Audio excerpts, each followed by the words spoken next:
Hi, welcome to Shiloh May. Today let's make a winter wreath together. This wreath will take you through the holidays and into January and February. It's just a nice winter wreath. Hey, screenshot this list of supplies so you know what you need. I started with 3 different ribbons. You may only want to use 2. You may want to use 3. I don't know. But I used 2 2.5-inch wide wire ribbon and 1 1.5-inch wire ribbon. This is a 24-inch artificial evergreen wreath. I just got it at Hobby Lobby. I am going to look on Amazon to see if I can find one, and if I do, I'll link it down below in the description box. But it's going to take you a few minutes, but you definitely want to sit and fluff out your wreath. So again, this is a 24-inch evergreen wreath, and it has some variegation to it. It's not all one type of evergreen. So I really liked it because it had a little variation. So again, just fluff, fluff, fluff, fluff, fluff. This will probably take you 5 to 10 minutes to get it fluffed out. We don't want a flat wreath, so fluffing it will help make it look nice and full. So there's the fullness. Now here's my supplies. I got 5 of these evergreens. This right here I did not end up using, the pine needles.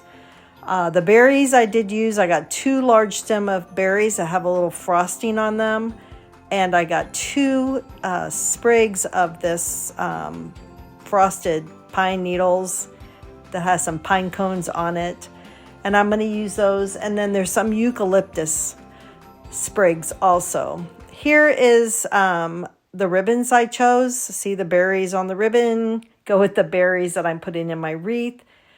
All the ribbon I chose has a kind of a natural tone to it with red. I used pipe cleaners to tie my bow, and I'm going to start with the bow. But you can use floral wire. You can use chenille stems, which are really the same as pipe cleaners, which you can pick up anywhere. You can even use zip ties.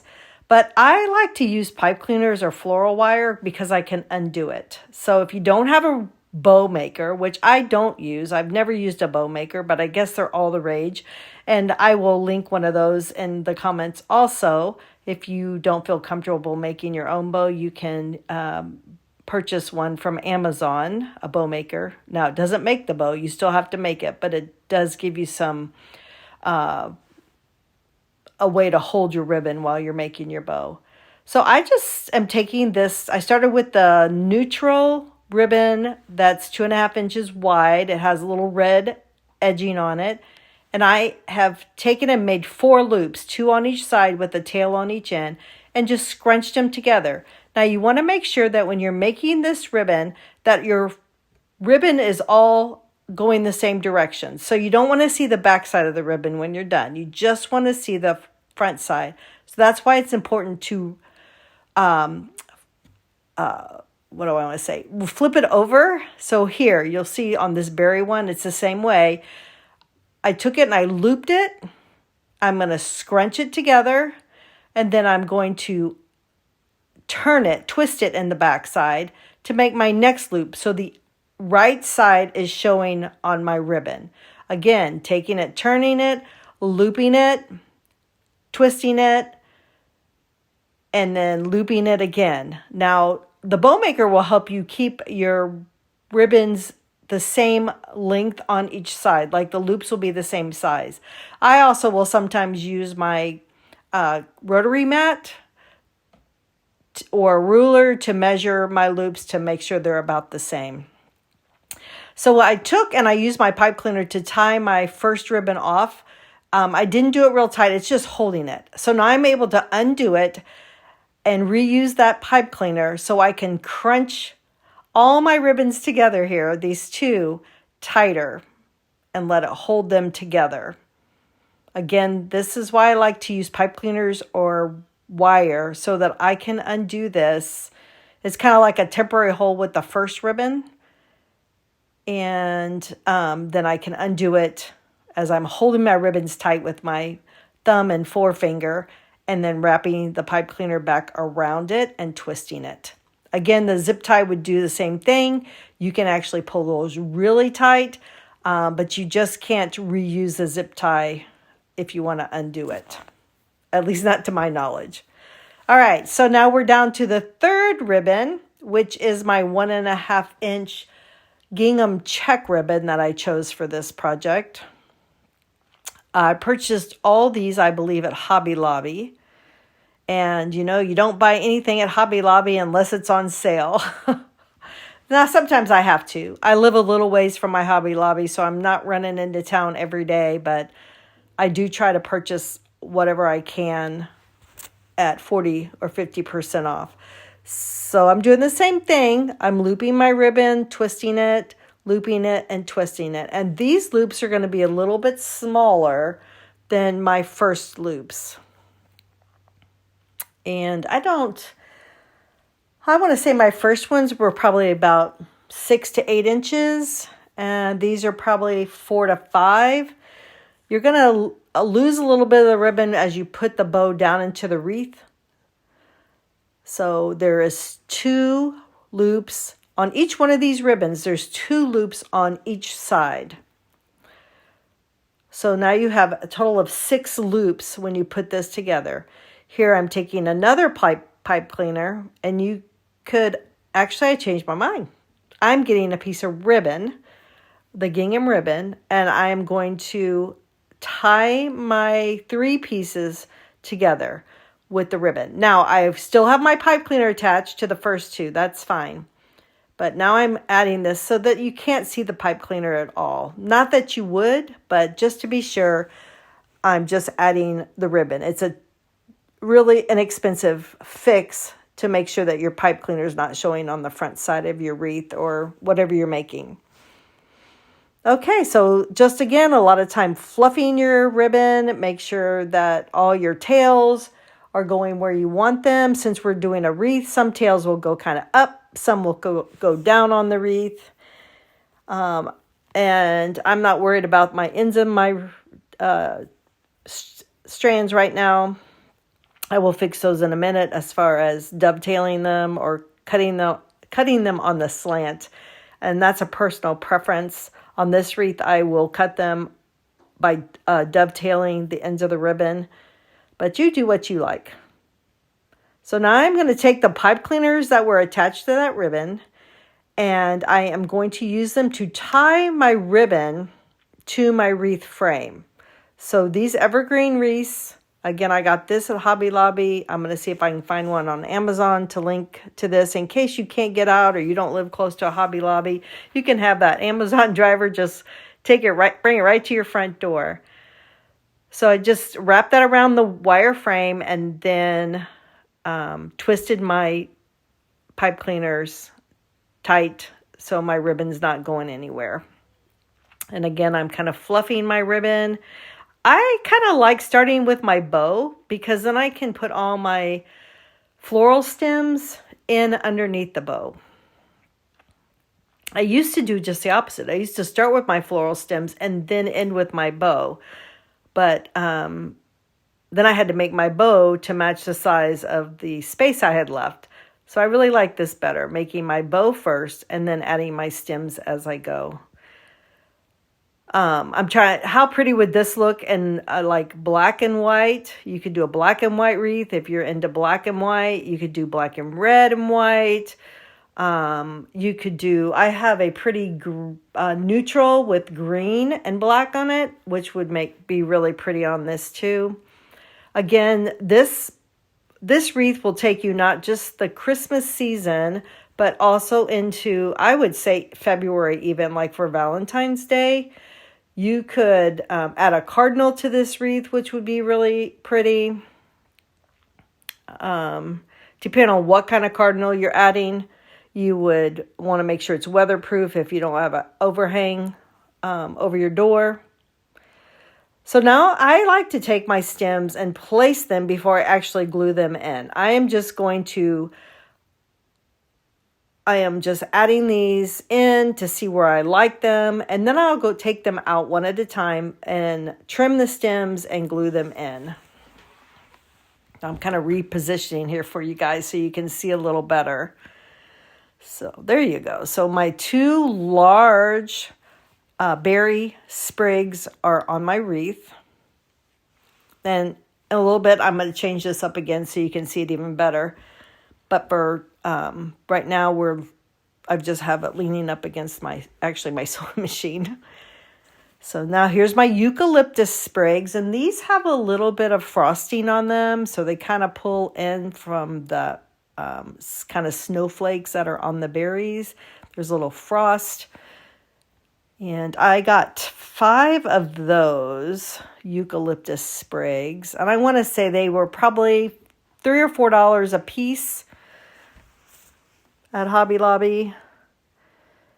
And you do yourself a big favor. Every time you are using floral sprigs, spread them out as much as you can. Get a lot of bang for your buck.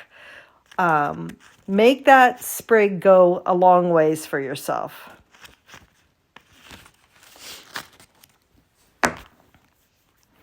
So now I'm going to use this pine needle sprig. It's frosted. It's got a few pine cones on it too.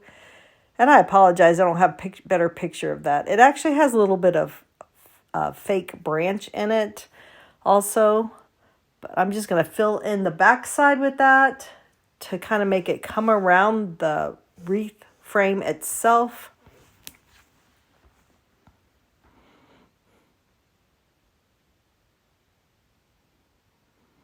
And here's the second one. And what I'm doing that you really can't see is fluffing it out. Just like we did our wreath, we want to fluff out our stems.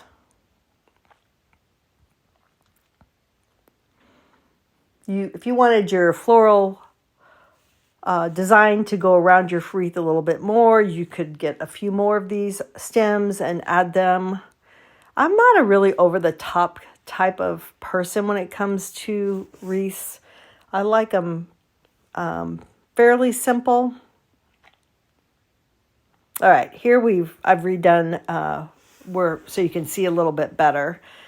I'm dovetailing my ends here for you all, not for you all, but for whoever purchases this wreath, dovetailing it, or I may decide to keep it myself. I don't know. I really liked it when it was done.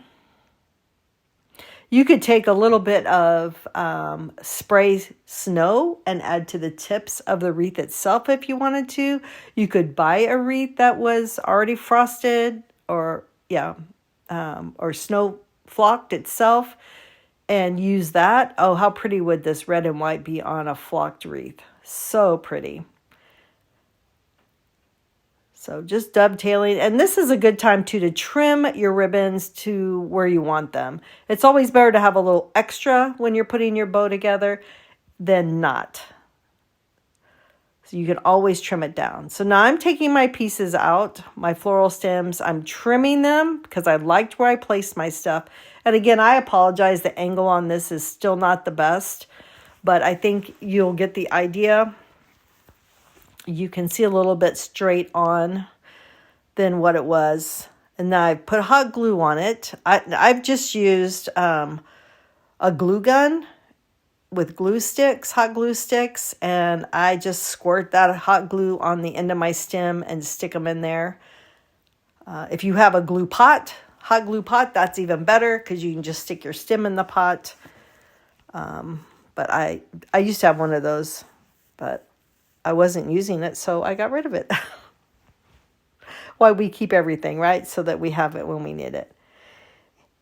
Again, just taking the stems out one at a time, putting my hot glue on it, and sticking it back into the wreath. Fluffing my bow a little bit. Actually adjusting it over a little bit. I feel like it was too much to one side. And it looks like it really in this picture, but it wasn't. Okay, these stems are really thick. So if you need some super duper, you'll see I'm straining here. You need some super duper cutters to cut some of this stuff. And so was the one with the pine needles. It was super duper thick too. All those sprigs that come out of those floral stems have a wire attached that's covered with floral tape. So the more you have on your stem, the more you have to cut at the other end. So just placing it. I really love floral design. You get a big impact for, I don't want to say a short amount of effort, but I don't know what I want to say, but it looks good. It just really makes, it makes a space look warm and inviting. What a way to welcome your guest when they come to your door. This would look great over a fireplace. It would look great hanging in your entryway over a credenza. You could actually lay it on a table and put a big candle in the middle of it and make it a centerpiece, or 3 or 4 candles. Probably on this 24-inch, probably 3 good size candles. If you have a nice big table, how pretty would that be? There's kind of showing you up close of the things that I've used. You can see the eucalyptus there is frosted. You can see the bow loops. Again, the berries in the wreath match the berries on the ribbon. I don't know if Hobby Lobby planned that or not. They don't sell them next to each other, but I just really thought those were fun colors. All right, so I feel like this needs a little bit more. Well, I got one more sprig here to do. And I'm going to put that back up in there. I think one of the berries fell off. Oh well, there's a lot on there, so nobody's going to miss it. I hope you're enjoying this video. Please be sure to subscribe and like this video so you'll know when all my content comes up. So I've decided to do a little loop with a tail, and I'm using my pipe cleaner here to scrunch it in the middle, tying it really firm around the loop, the base of the loop. You'll see the tail here in a minute. And you could actually leave 2 tails if you wanted. I cut the one side really short so you can't see it, and the other one I left longer. And then I'm just going to place these around the outside part of the wreath. So kind of continuing that ribbon look around. You could even add more than one of your ribbons to this loop. You could do this one and the gingham together. We could have done the natural ribbon with the gingham around.